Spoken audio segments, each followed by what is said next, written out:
Honey? Huh? Wow! Ang ganda naman dito.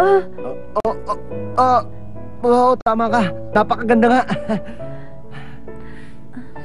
Thank you dahil dinala mo ako rito.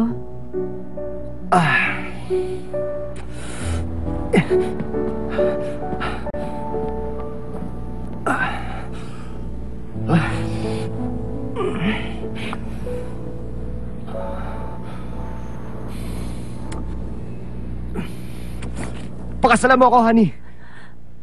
Ano? Sabi ko, pakasalan mo ako.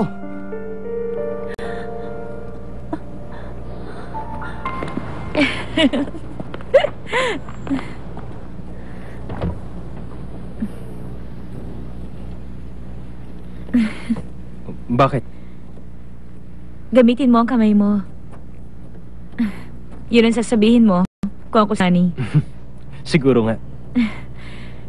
Jello, bakit ba napakasungit mo kay Honey? Ganun ba ako?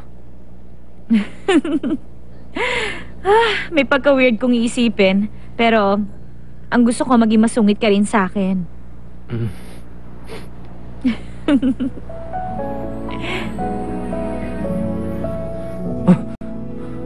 Bakit ho gising pa kayo? Jello, anong oras na? 11 na ho. Bakit ngayon ka lang? Umalis ka na hindi nagpapaalam sa amin. At nakipag-date ka pa kay Era yun. Ano bang iniisip mo, ha? Nababaliw ka na ba? Hindi mo na kailangan gawin yun, Jello. Magaling na ang papa mo. Siya na ang bahala sa lahat. Pero hindi po si Papa ang dahilan. Kung ganun, bakit ka nakikipag-date sa apo na Mr. Yun, ha?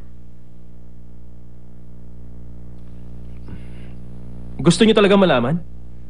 Gusto ko po siya. Ano?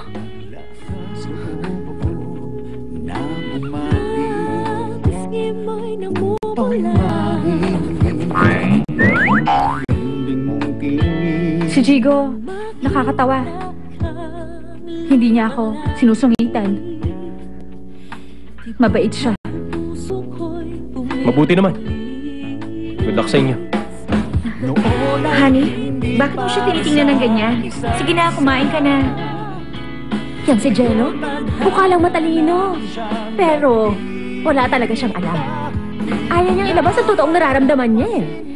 Kasi sa mga taong importante sa kanya, masama ang trato niya at itinutulak niya palayo. Hindi tulad noon.